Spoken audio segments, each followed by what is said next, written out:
Wisi bada retnan mulai niat retnamu wisi bada retnan nyetok budeng retnamu wisi bada retnan merefedo retnamu Yesus lawa awaluk metu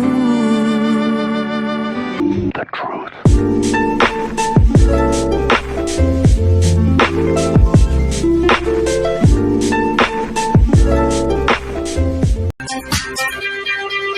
Hello everyone, and peace of Christ all of you. Today our video is going to be short, just to share some information with those who need it. In Islam we have many stories, and all those stories are coming from somewhere. All of Islam actually is coming from somewhere. Muhammad, he claimed to be a prophet, but yet this prophet is so good in collecting his stories. 95% is a fairy tale stories, and he added to his own religion, and he claimed that this is from his God. And the story of the man who is called Al-Khadr, which mean in Arabic mean green, prophet green. Al-Khadr mean the green. Why he was called the green? And you know, if we understand why, then we will understand what kind of a prophet Muhammad is. So if we go to the hadith and we find out what Muhammad said about this story, we will notice the following. The Prophet Muhammad said, Al-Khadr, which means the green, was named so because he sat over a barren white land, and it turned green with the plantation after his sitting over it. So according to Muhammad, and this is Muhammad saying, not me, Al-Khadr is a person, if you sit in a dry grass, the dry grass will turn into green, which means the dry grass is a dead grass. So the dead grass will come back to life and will become not only alive, is going to become like a flourishing green. So where this is coming from? Muhammad is a person who copied many stories from people around him. You can search in the internet, you will find that there is a story, it's called the story of Gilgamesh, one of the legions which is present in the north of Iraq all the way to Persia. Gilgamesh simply is a person who was looking for the fountain of youth or the fountain of life, and he found it in what's called, the location is called Al-Bahrain, and this is exactly mentioned in the Quran, where we will find the story about Moses, who was sent by Allah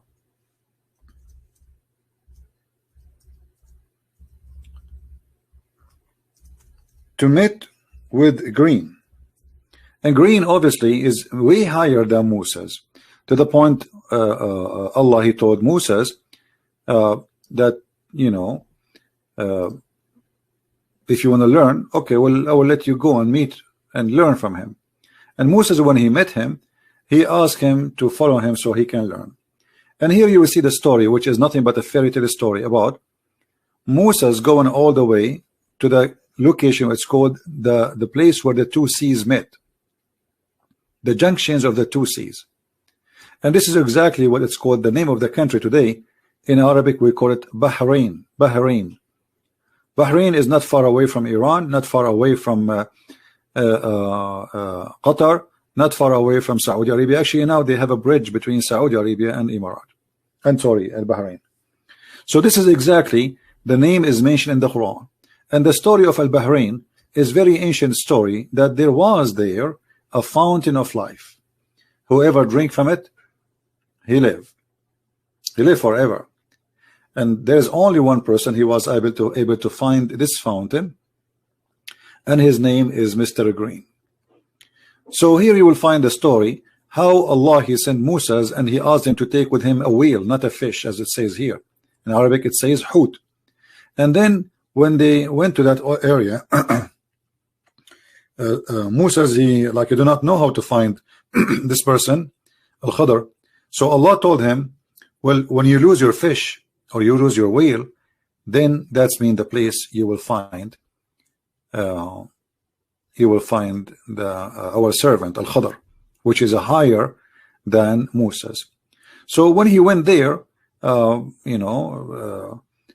Simply the story says that the fish came back to life, or the whale, and because some water touched the fish, and the fish came back alive.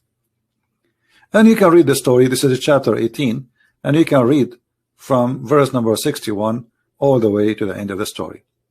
However, if we go, we'll find more details about this story in Sahih al-Bukhari, where the Sahih al-Bukhari make it so clear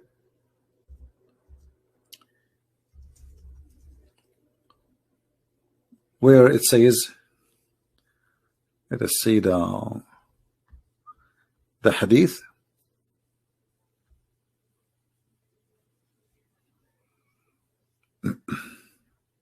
All right, here we go. We mentioned this just in the previous video today, that we talk about it a little bit, but it doesn't hurt if we talk more, so people will learn and take notes. So according to the story here, as we see,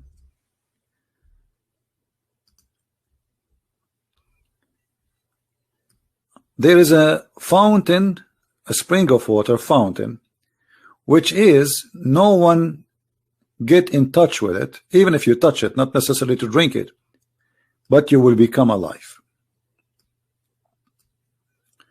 And the Prophet said that, this fish, some drop of water fell into it, and then this is how this whale or fish run away. And this is exactly what happened. So when the fish run in the water, came back to life after touched from the water from the fountain of life, the fish run into the water in the sea, in the ocean, and Moses was able to track the steps of the fish, which is very funny, in the ocean, because the ocean became like a tunnel, like a highway, as you see. So it was like a tunnel. So Allah held back the flow of the water until it was like a tunnel, and the fish could glide. Moses and his boy were amazed. They set the reminder of the day and the night, and Moses, a companion, forgot to inform him to escape, the fish escaped, blah blah blah blah. So you can read the story. I can post the link for you about those references down in the video. But as you see, Islam is based in fairy tale stories. Who in the world in the year 2019, he want to believe that there is a prophet, his name is Muhammad, teaching us that his God told him that there is a water, it's called the water of life, and whoever sprinkle water from it at himself, even if he's dead, or somebody sprinkle at the dead man, he will come back to life immediately. How Muhammad can be a prophet and yet he is telling such a story? How we can accept that Muslims, they speak about science and Quran? How Muslims, they speak to us about amazing stories which is proven to be scientifically accurate, yet they believe in such a madness? So either you believe in this and then don't talk about science. This is nothing but a fairy tale stories, and we can find actually the roots of the story, as we said, in the ancient stories of Gilgamesh and other people. Not only Gilgamesh, actually there's many nations, they share the same roots of the story. And this story continue with us until now, to the point we have the movie. It's called The Pirate of the Caribbean, speaking about the fountain of youth. This is nothing new. This is something very old, very ancient. Nations carried through nations, and then Muhammad, he took it, he put it in his book, and he claimed that this is coming from his God, and this is a story provided for him and only for him. Nobody knows about it except him, Muhammad. But if we go in the Quran, we will find that the Arab, they were making fun of the Quran and Muhammad's story, saying to him openly and with no shyness that this is nothing but a fairy tales of the ancient, and we heard those stories before you. So while Muhammad claiming that he is the one who come with those stories, the Arab, they were making fun of him. He says this is nothing but the fairy tales of the ancients. We heard those before you. All right, and as you see, there's many verses in the Quran saying that. Not one, not two, not three, not four, not five, not six. Many verses saying, the Arab saying to Muhammad, this is nothing but the tales of the ancient. And even we heard that before, from from generation before you. So try something better. If you go to chapter 23, verse number 83, it says exactly what I said to you. We heard this from our fathers before us. Those stories are old. Those are nothing but the tales of the ancient. So Muhammad is a person who's trying to build a religion. He built his religion based on the fairy tales of the ancient, and yet he claimed that this is coming from God.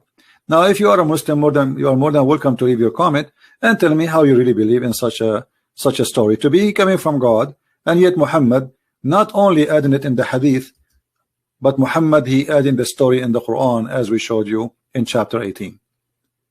This cannot be from God. This cannot be from a prophet. This cannot be from anyone actually have little intelligence. This can be only from someone who is an ignorant. He have no idea what he's talking about, and he think that those stories can fool others. And as you see, those stories did not even go through the Arab, the Bedouin, who they are naive. Most of them are not educated.